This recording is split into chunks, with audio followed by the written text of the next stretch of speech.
सोचो, रोड पर चलने वाली एक गाड़ी नॉर्मल लगती है, सिंपल लगती है, लेकिन अगर मैं कहूं कुछ गाड़ियां ऐसी भी बनी हैं जिनका असल मकसद आज तक कोई समझ ही नहीं पाया। कहीं 18वीं सेंचुरी का एक स्टीम मॉन्स्टर जो इतना हैवी था कि खुद अपने ही इंजन की वजह से रोड तोड़ देता था। कहीं एक ऐसी कार जिसमें इंजन नहीं, एरोप्लेन का प्रोपेलर लगाया गया और लोग उसे देखकर समझ ही नहीं पाते थे कि ये व्हीकल आगे जाता है या हवा में उड़ता है। कहीं एक ऐसी फ्यूचरिस्टिक कार जो 1933 में ऐसी शेप में बनाई गई थी जिसे देखकर लगता है ये 100 साल फ्यूचर से आई हुई चीज है।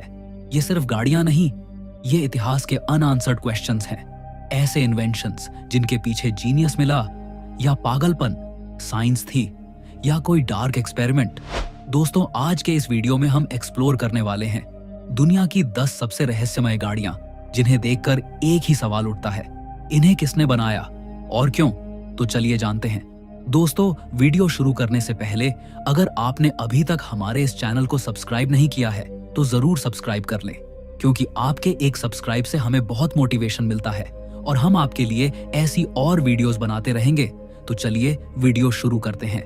नंबर 1, फर्दिए आ वॉपेर। इस गाड़ी के क्रिएटर थे निकोलास जोसेफ क्यूगनो, एक फ्रेंच मिलिट्री इंजीनियर। उन्हें एक ऐसी मशीन चाहिए थी जो तोप, गोला बारूद और सोल्जर्स को खींच सकती हो बिना घोड़ों की मदद के। और क्यूगनो ने सोचा, अगर बॉयलर से निकली भाप ट्रेनों को चला सकती है तो गाड़ी को क्यों नहीं। क्यूगनो ने इसी प्रिंसिपल को इस्तेमाल करके एक 3 पहिए वाली गाड़ी बनाई और उसको नाम दिया फर्दिए आ वॉपेर।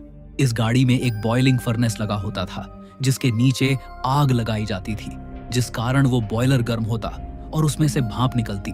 बॉयलर से निकली भाप एक पिस्टन को पुश करती, पिस्टन पहिए को घुमाता और इसी तरह 1769 में दुनिया में पहली बार एक गाड़ी अपने आप चलने लगी।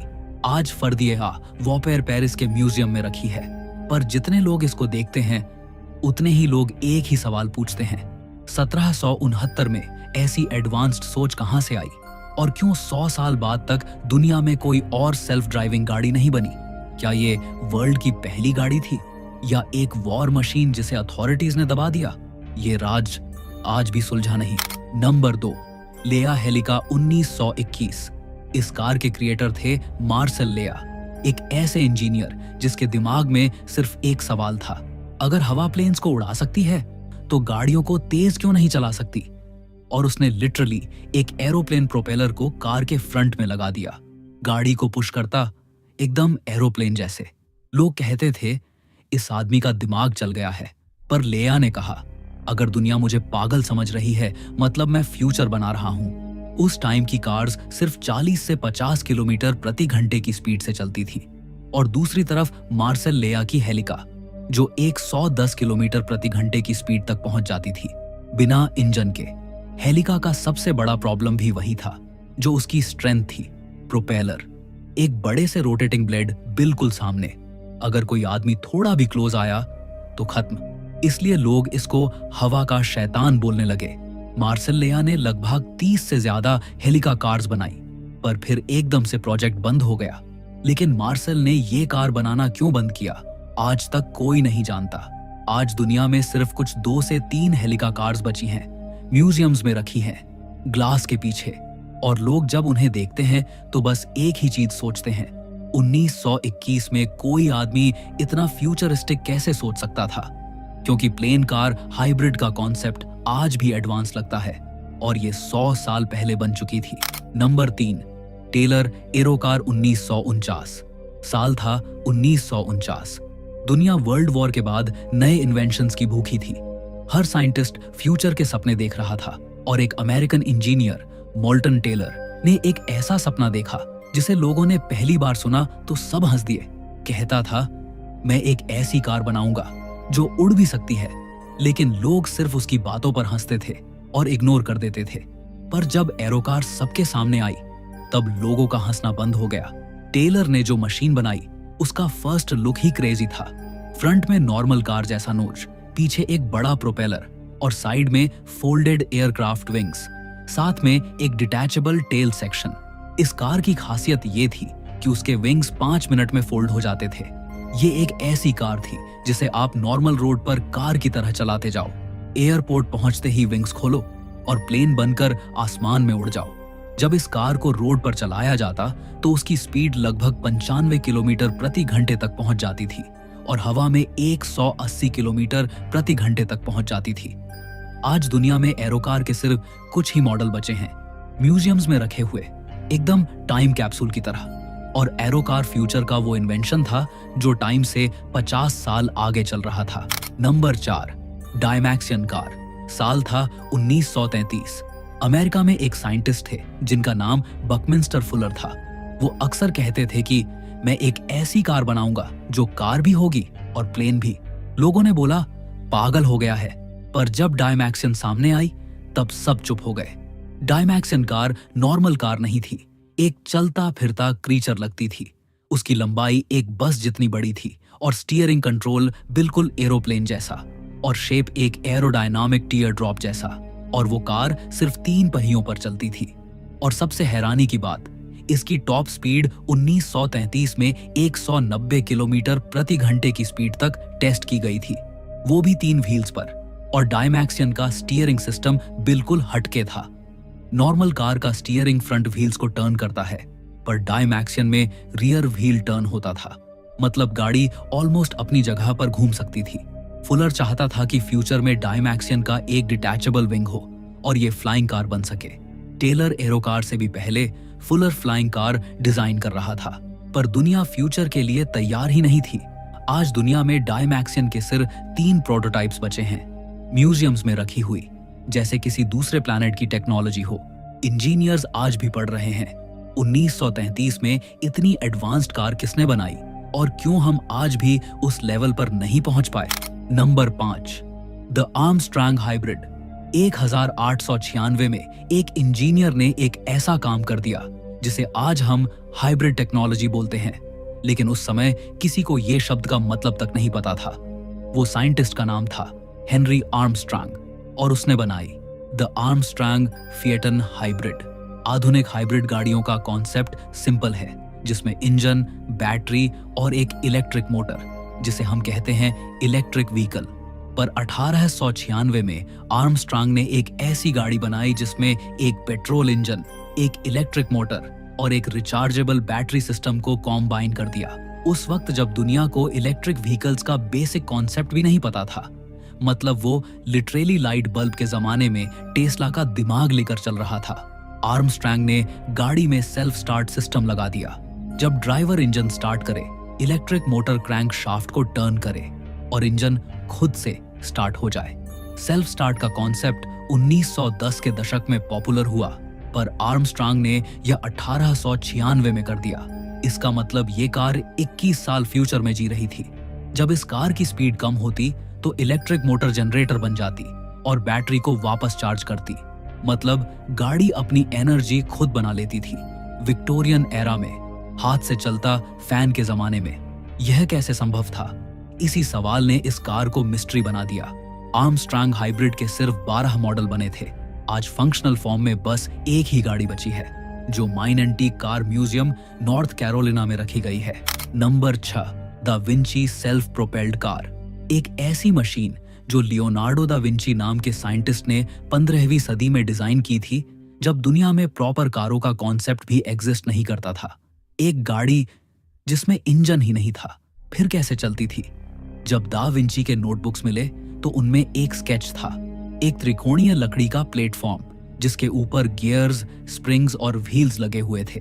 पहली नजर में ये एक टू टॉय जैसा लगता था, लेकिन जब रिसर्चर्स ने इस डिजाइन को रिक्रिएट किया तो पता चला कि ये एक फुल्ली सेल्फ प्रोपेल्ड व्हीकल था, यानी बिना किसी ड्राइवर, बिना घोड़ों के और बिना स्टीम के अपने आप चलने वाली गाड़ी थी। इसका इंजन कोई मॉडर्न कंबशन सिस्टम नहीं था, बल्कि कॉइल्ड स्प्रिंग्स का एक इंटेलिजेंट मैकेनिज्म था जो एक क्लॉक की तरह विंड अप होता और व्हील्स को मोशन देता। कुछ हिस्टोरियंस कहते हैं कि द विंची ने इस व्हीकल को थिएट्रिकल स्पेशल इफेक्ट्स के लिए बनाया, स्टेज पर मूविंग मशीनें दिखाने के लिए। लेकिन कुछ एक्सपर्ट्स का मानना है कि ये डिजाइन एक मिलिट्री प्रोटोटाइप था, एक ऑटोमेटिक मूविंग प्लेटफॉर्म जिससे कैनन्स या वेपन्स ट्रांसपोर्ट किए जा सकते थे। लेकिन दा विंची ने कभी इसे पब्लिकली टेस्ट नहीं किया और न ही इस डिजाइन का फाइनल पर्पस एक्सप्लेन किया। 1495 में जब दुनिया घोड़े और पालकी पर चल रही थी, दा विंची एक ऐसी मशीन डिजाइन कर रहा था जिसमें pre program direction levers, steering calculation और स्पीड कंट्रोल का मैकेनिज्म था। इतनी इंटेलिजेंट इंजीनियरी लोगों को आज भी कंफ्यूज करती है। ये गाड़ी सिर्फ एक इन्वेंशन नहीं, एक पजल है, एक हिंट है उस जीनियस माइंड का जिससे दुनिया शायद अभी तक समझ ही नहीं पाई। Number 7, the wood gas cars. World war 2 के दौरान जब फ्यूल की दुनिया भर में कमी हो गई तो यूरोपियन कंट्रीज में लोगों के पास एक ही ऑप्शन बचा, जो था वुड गैसिफिकेशन। उस वक्त गैसोलीन मिलना बहुत मुश्किल था। आर्मी सारा फ्यूल ले रही थी, तो इंजीनियर्स ने एक क्रेजी आइडिया निकाला। लकड़ी को जलाकर उससे बनने वाली गैस से गाड़ियां चलाना शुरू किया। सुनने में यह अजीब लग रहा होगा, लेकिन यह काम करता था। गाड़ी के पीछे एक बड़ा सा मेटल सिलेंडर लगाया जाता था जिसे गैसीफायर कहते थे। इस सिलेंडर में लकड़ी के टुकड़े डाले जाते और आग लगाई जाती थी और कंट्रोल्ड बर्निंग से एक गैस बनती थी जिसे वुड गैस कहते हैं। हाइड्रोजन, कार्बन मोनोऑक्साइड, मीथेन आदि का मिश्रण। फिर यह गैस फिल्टर होकर इंजन के कार्बोरेटर में जाती और गाड़ी चल पड़ती। यानी एक तरह से पोर्टेबल लकड़ी का चूल्हा जोड़कर गाड़ी चलानी होती थी। इसका लुक ऐसा लगता था जैसे कोई मिनी फैक्ट्री गाड़ी के पीछे चिपका रखी हो।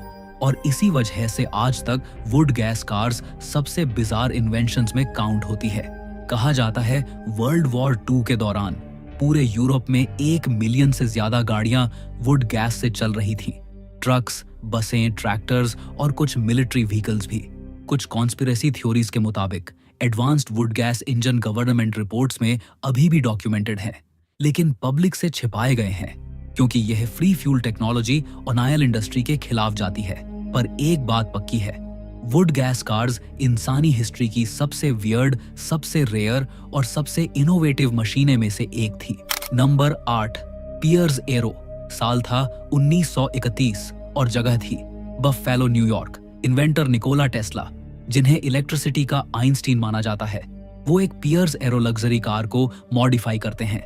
Engine, petrol tank, fuel system, spark plugs सब हटा दिया गया। उनकी जगह एक एसी मोटर लगाई गई और डैशबोर्ड पर एक सीक्रेट मेटल बॉक्स रखा जिसमें 12 वैक्यूम ट्यूब लगी थी। टेस्ला इस बॉक्स को पावर रिसीवर बोलते थे। टेस्ला एक स्क्रू ड्राइवर निकालते हैं, बॉक्स में 2 मेटल रॉड्स इंसर्ट करते हैं और बस इतना बोलते हैं, अब कार रेडी है। कार स्टार्ट होती है बिल्कुल साइलेंस में। No engine sound, no vibration, लेकिन स्पीड 90 किलोमीटर प्रति घंटे तक जाती थी। आज के टाइम में भी अगर कोई इलेक्ट्रिक कार बिना बैटरी के ऐसे चले तो दुनिया शॉक्ड हो जाए। और ये इंसिडेंट 1931 का था। आज भी साइंटिस्ट्स डिबेट करते हैं कि ये पॉसिबल था या सिर्फ टेस्ला का इल्यूजन, क्योंकि कोई बैटरी नहीं थी, कोई पेट्रोल नहीं था और कार फिर भी चल रही थी। अगर टेस्ला की पियर्स एरो सच में वायरलेस फ्री एनर्जी से चलती थी तो ये ह्यूमन हिस्ट्री की सबसे एडवांस्ड मशीन होती। द पियर्स एरो 1931 एक ऐसा रिडल है जिसको साइंस आज तक सॉल्व नहीं कर पाई। Number 9, the Egyptian solar barques. 1954 में गीजा पिरामिड के पास वर्कर्स को एक सील्ड पिट मिला। पिट खोला गया तो सब शॉक रह गए। अंदर एक पूरी की पूरी डिसअसेंबल्ड शिप थी जिसमें 1224 लकड़ी के टुकड़े परफेक्ट कंडीशन में रखे हुए थे। ये कोई नॉर्मल बोट नहीं थी, ये थी 43 मीटर लंबी रॉयल बार्ड्स। फिर भी उसमें एक भी मेटल नेल नहीं। इजिप्शियंस ने 4500 साल पहले ऐसी प्रिसीजन जॉइनरी कैसे बनाई? इजिप्शियंस मानते थे कि उनके किंग फिरौन खुफू डेथ के बाद भी ट्रैवल करेंगे, पर दुनिया में नहीं, पर सूर्य देवरा के साथ। इसलिए ये शिप बनाई गई थी ताकि खुफू आफ्टर लाइफ में रा के सोलर बोट पर सवार हो पाए और सूरज के साथ रोज का सफर कर सके। मतलब ये एक स्पिरिचुअल स्पेस व्हीकल जैसा कॉन्सेप्ट था जिसको इजिप्ट ने थाउजेंड्स ऑफ ईयर्स पहले इमेजिन कर लिया था। साइंटिस्ट्स ने जब शिप को असेंबल किया तो एक शॉकिंग डिटेल सामने आई। ये शिप पानी में चलने लायक भी थी। इसमें वर्किंग ओर्स, रडर, कर्व्ड हुल सब था।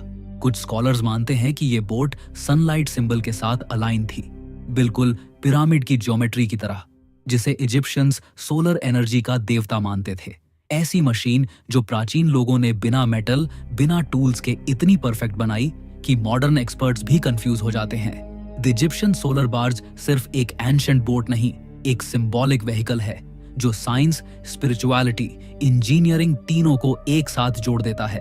और इसी वजह से ये हिस्ट्री की सबसे मिस्टीरियस गाड़ियों में टॉप पर आती है। Number 10, the Glocke. ये कोई नॉर्मल मशीन नहीं, ये एक टॉप सीक्रेट वेपन प्रोग्राम का हिस्सा थी जिसे नाजी जर्मनी ने वर्ल्ड वॉर 2 के टाइम एक्सट्रीम सीक्रेसी में डेवलप किया। विटनेस के अनुसार ये मशीन 2.7 मीटर हाई, मेटालिक और बिल्कुल एक चर्च बेल जैसी दिखती थी। इसके अंदर 2 काउंटर रोटेटिंग सिलेंडर्स थे जिनमें एक वायलेट ग्लोइंग लिक्विड चलता था जिसे कोड नेम दिया गया जेरम 525।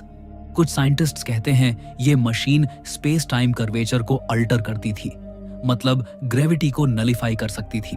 अगर सच होता तो ये एक फ्लाइंग व्हीकल बन सकती थी जिसे फ्यूल की जरूरत नहीं। विटनेस का कहना है कि ये मशीन जब टेस्ट होती थी तो आसपास के गार्ड्स और रिसर्चर्स रेडिएशन पॉइजनिंग से मर जाते थे। प्लांट्स एक 150 मीटर के एरिया में ब्लैक पाउडर बन जाते। मतलब ये कोई टॉय नहीं थी, ये एक डेंजरस एनर्जी मशीन थी। वॉर के दौरान जब जर्मनी हार रही थी तब कामलर ऑलरेडी पूरी मशीन को एक सीक्रेट कार्गो के अंदर लोड करके यूरोप से डिसअपियर हो गया। कोई कहता है मशीन साउथ अमेरिका भेज दी गई, कोई बोलता है अमेरिका ने ऑपरेशन पेपरक्लिप में कैप्चर कर ली और प्रोजेक्ट को नासा के अंडर सीक्रेट रखा। ये वर्ल्ड वॉर का सबसे बड़ा अनसॉल्व्ड डिसअपियरेंस है। इसी वजह से द ग्लॉक के दुनिया की सबसे मिस्टीरियस मशीन व्हीकल्स में से एक है जो साइंस, वॉर और कॉन्स्पिरेसी तीनों का ब्लेंड है।